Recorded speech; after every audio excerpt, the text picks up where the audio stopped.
One of the things that can be very tricky for non-autistic people to understand about autistic people like myself is why, from time to time, we have a tendency, let's just say, to have what is described as a meltdown. I'm sure you're familiar with the idea.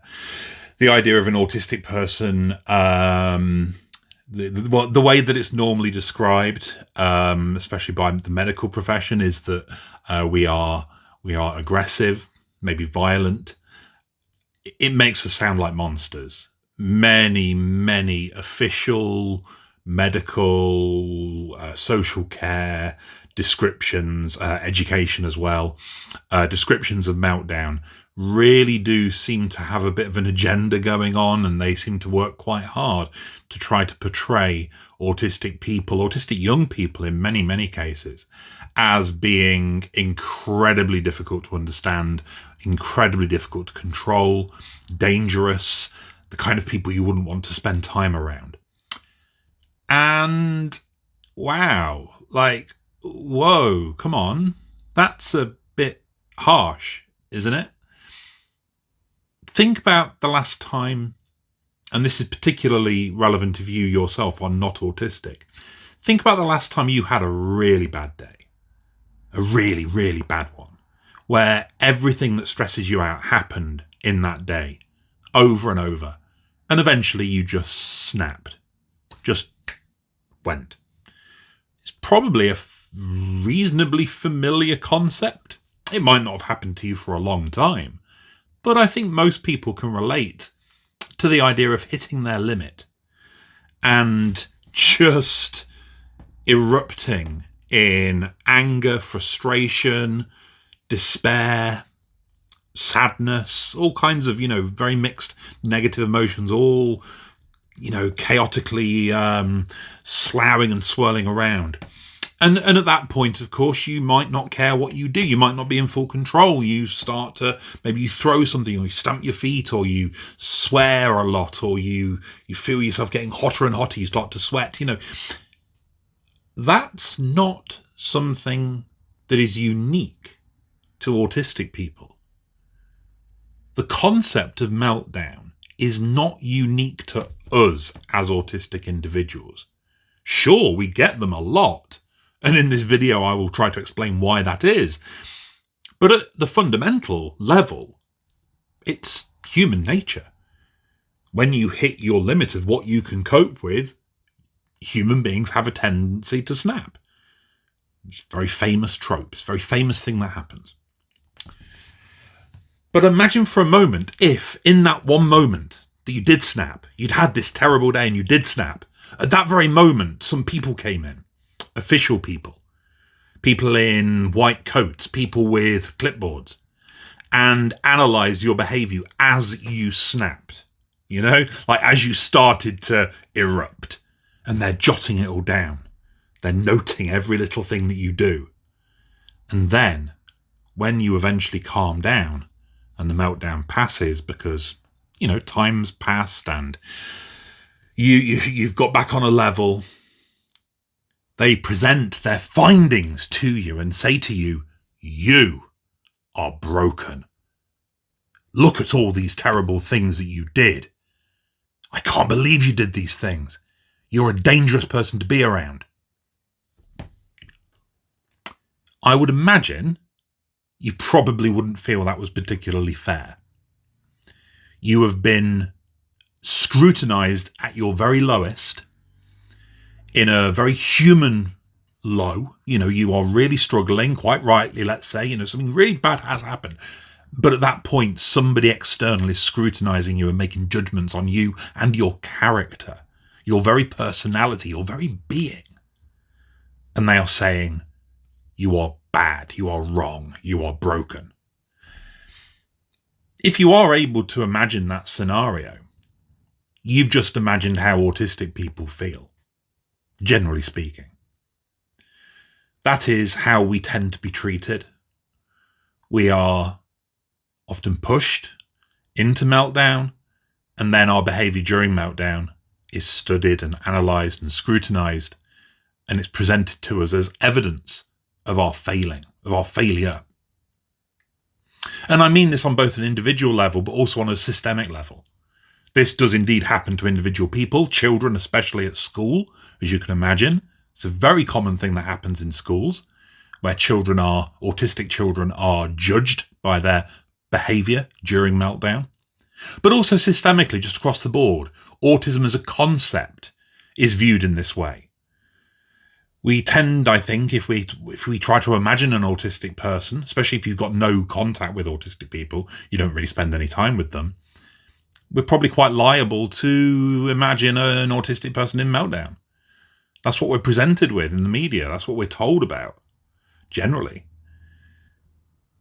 And it's just not fair, because there's more to autistic people than when we are at our emotional lowest and when we have been pushed beyond our ability to keep ourselves calm. But the entire autistic population is judged in that manner. The way that we behave, the way that we act, the way that we look during those lowest moments are presented as autism. That is autism. That's what we're like. That's why we're so difficult. That's why we're a nightmare to live with. Blah, blah, blah, blah, blah, blah, blah. As I said, it's not exactly fair. So the purpose of this video is to try to unpick a little bit what is actually going on in meltdown. Why does it happen? How can it be prevented? How can we cut it off before it gets there? And also, if it does happen, which it will at some point, it's bound to. What do we do then? And when I say we, I do mean everybody.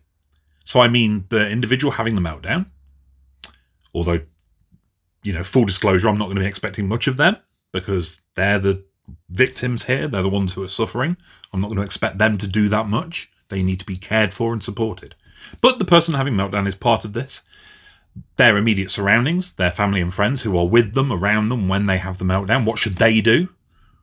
But also society. What should society do? What do we all need to do to stop this incredibly unfair smear campaign against the autistic population? So that's what we're going to look at. So number one, what has caused the meltdown? Or what is causing that gradual rise up to meltdown? Well, as I alluded to earlier in the video, we reach a state of meltdown if we are unable to manage our stress levels. Like every human being, if our stress levels continue to go up and up and up, we will eventually snap. So what causes meltdown? Stress, overwhelm, bad things happening to us. And when you're autistic, living in this world, a world that was not designed with us in mind whatsoever, where systems and spaces and environments are not calibrated to our needs in any way, that stress can be generally quite high all of the time. Very many autistic people, myself included, might feel like we are constantly operating just below our limit of how much stress we can tolerate. We are experiencing enormous stress on a daily basis, every minute of every day, in a way that I don't think many non-autistic people would genuinely understand it. I would imagine it would be quite hard to imagine, especially when we're just kind of sitting in a space. Like, I feel as stressed sitting in a coffee shop and with a nice cup of coffee as somebody might, a non-autistic person might feel in a busy airport. Just as a kind of rule of thumb. I can't say that that's 100% accurate, but I think it's pretty close. Why is this? Well, because of what it's like to be autistic. We are incredibly sensitive individuals living in a world which is incredibly loud and bright and intense, demanding our attention. Our sensory sensitivities mean that we are constantly beset by too much information, too much brightness, too many colours, too much sound, too many smells, too many tastes, too many sources of sound, too much varying temperature, it's too hot, it's too cold. All of these things may have a quite severe impact on an autistic person's stress levels. If you imagine how you feel when you are in sensory discomfort as a non-autistic person, let's say you have wet socks on by accident, you've stood in a puddle and your feet feel all claggy and cold and wet. You probably wouldn't want to continue, with wet socks. You probably get them changed because you don't like the feeling, because it makes you feel icky and it makes you feel stressed and it makes you feel unhappy. When you're too hot or when there is, for you, too much noise around you. Again, human behaviour is we tend to get stressed. Well, autistic people have that most of the time. Non-autistic people probably get away with only experiencing that sometimes. We have it always. So that is always elevating our stress levels. Incrementally, it's kind of climbing up. And sometimes we are able to find nice quiet spots. We find ourselves our little sanctuaries. It might be in our own home. This room for me, for example, is mine. Or it might just be a quiet place outdoors. It might be a room, it might be a corner, it might be a snug, it might be a space under a tree, it might be a pleasant walk in the countryside. Whatever it is, it serves to calm us and relax us and enable that stress level to start to drop. Fantastic. We might also stim. Often a physical movement or a verbal thing, and noise that we might make in order to keep our stress levels down too. That's what autistic stimming is kind of for, really.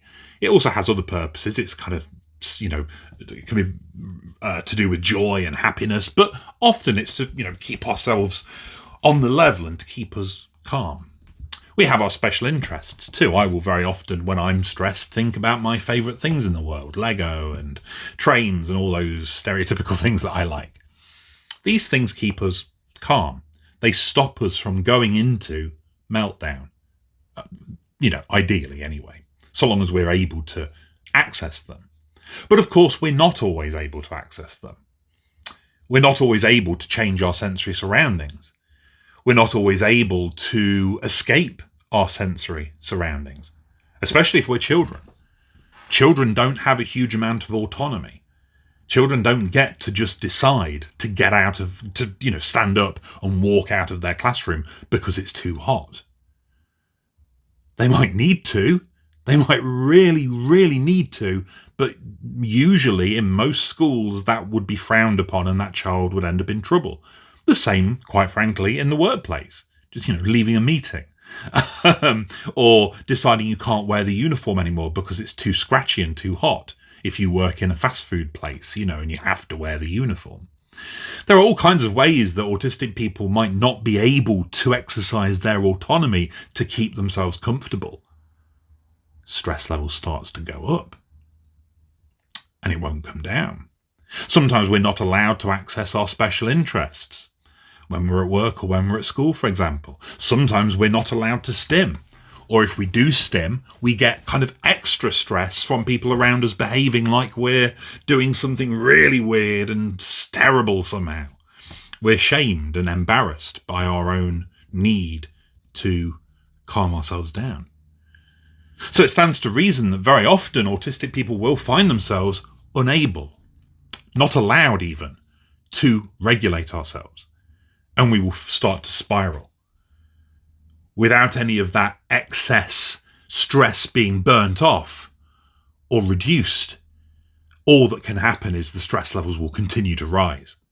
Rather like in a nuclear reactor, when the what's it called? I remember in the TV show Chernobyl, when they talked about the poisoning of the reactor, and all of a sudden none of the safeguards work anymore, and everything just spirals upwards, and before you know it, there's too much energy in the pot, and bang, the explosion, the eruption, and then the meltdown, which is, incidentally, why I like the term meltdown, because much like a nuclear reactor blowing up and going wrong, it's a result of negligence. So, why do we have meltdowns? Well, we have them for the same reason that you would. We have them more often because we are more stressed. We're more stressed because of all of these experiences that we're having on a daily basis. And a time will come where we can't take it anymore and where our ceiling of tolerance is reached, and boom, the explosion will occur. Now, when a meltdown starts, or actually more accurately before it starts, it can be very obvious to some autistic people that it's approaching. A bit like a volcanic eruption. You can feel it coming. You feel the tremors as the pressure starts to build. For other autistic people, maybe not. It might come out of nowhere. That could be a result of alexithymia, interoceptive differences, those kind of things. But either way, it builds. It builds and it builds and it builds. Now that's the point where preventative measures are possible. That's the last point where preventative measures are possible too. Preventative measures are things that seek out to reduce the stress levels kind of constantly. You've got to imagine that an autistic person, if they are indeed surrounded by the world as it is at the moment, quite a stressful place for us, you've got to imagine that we are a bit like a nuclear reactor. We need constant care to keep us operating properly. We can't be neglected. We can't be just left to, for the stress to increase and increase and increase. We need our environment to be carefully adjusted to suit us. We need to be allowed to do the things that we need to do to let off some of that pressure so the explosion never happens. So with the environmental stuff, for example, well, we need accommodations. I don't really like that word. It feels begrudging. But we do need our environment to be more suited to our needs. If, like me, the autistic person is incredibly sensitive to temperature, in my case heat, I really cannot deal with heat at all, then there has to be something in place to help with that. It could be a fan, it could be an air conditioner, it could be a different clothing code, that you're allowed to wear, less heavy clothing. Just being allowed to have a nice cold drink all the time. There's all kinds of things that can be done, but that is the sort of little adjustment that we require to make sure that our stress levels don't spike dangerously.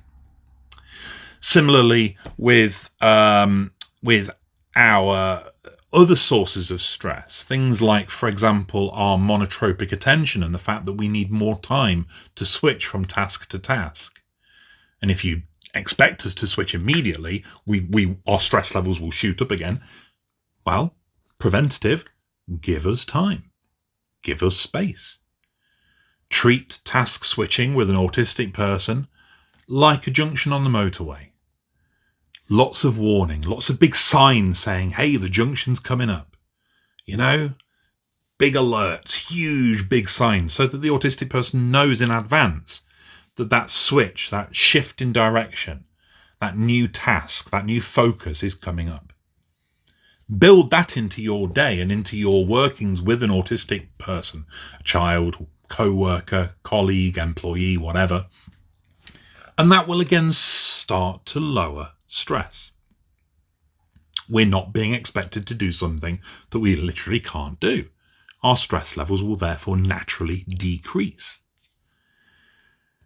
Be mindful of your communication. Autistic people's communication is different to non-autistic people's. Lower the frequency of criticism. Don't tell us off quite as much for our own quirks and idiosyncrasies around how we communicate. Is it really that big a deal that we don't make eye contact? Would you have a go at somebody from a foreign culture if they didn't make eye contact? Probably not. You'd be fearful of being labelled xenophobic or worse. You're likely to allow people from other cultures to communicate the way that they naturally do. Extend the same courtesy to autistic people. Don't immediately jump to the conclusion that we're rude and unpleasant individuals simply because we are to the point and efficient with our language. That is our communicative culture. That is how we talk. That lowers stress because we're not constantly having to second guess and worry and panic that we've upset someone. We can feel more like our communication style is accepted and okay.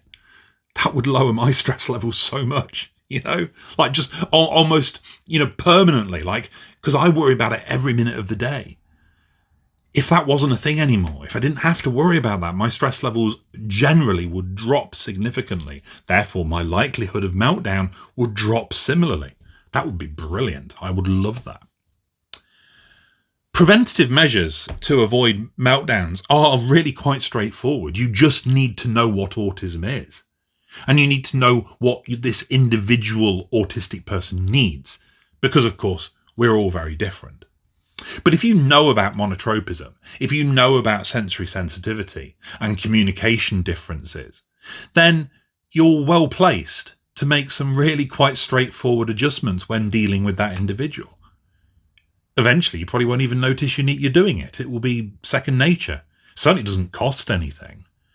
The biggest cost it really comes with is a cost of executive function on your part to remember to do it and to remember that it's a thing and to not fall into bad old habits. Preventative is, of course, best. If I never had to go through another autistic meltdown, I would be a very happy man. But of course, sometimes it's unavoidable. Sometimes, best will in the world, all of the prevention that you're able and capable of doing will not be enough. And that's okay. You've tried. Sometimes it is too much. And the meltdown will come. Okay, fair enough. What do we do? Well, on the part of the autistic person, what do we do? Well, we just have to get through the meltdown. Honest to God, that's all we can do.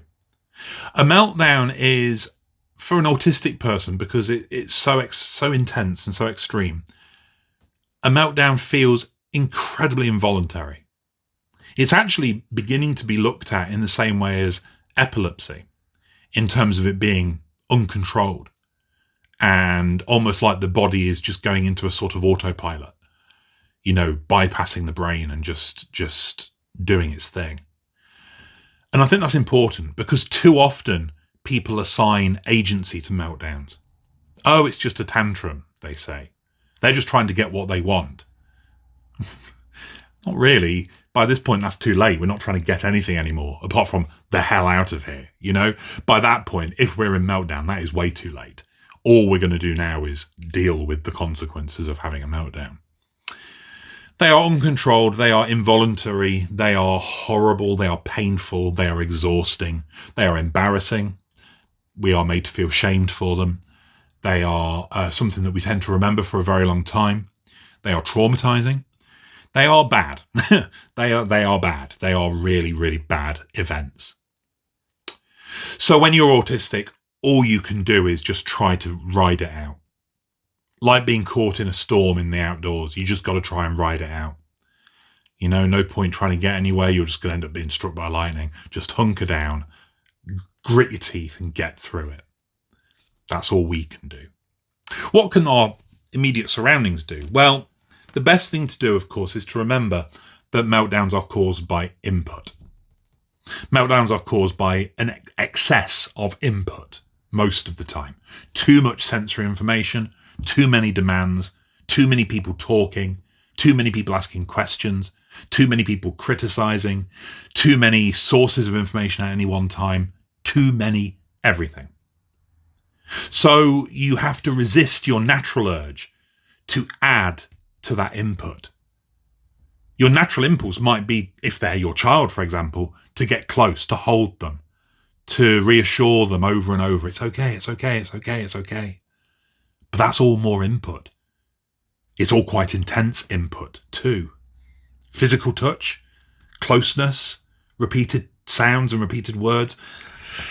Ooh, in a meltdown, that's not good. That doesn't work. That just adds fuel to the fire. It's a real tragedy, really, that that's the way that it is. Because, as I say, most people's natural tendency, and it comes from a good place, is to add that input to the individual, and it's not going to work.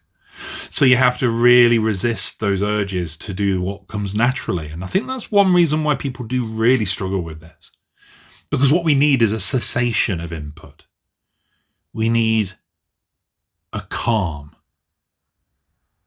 a quiet, a true pause where everything just stops for a time.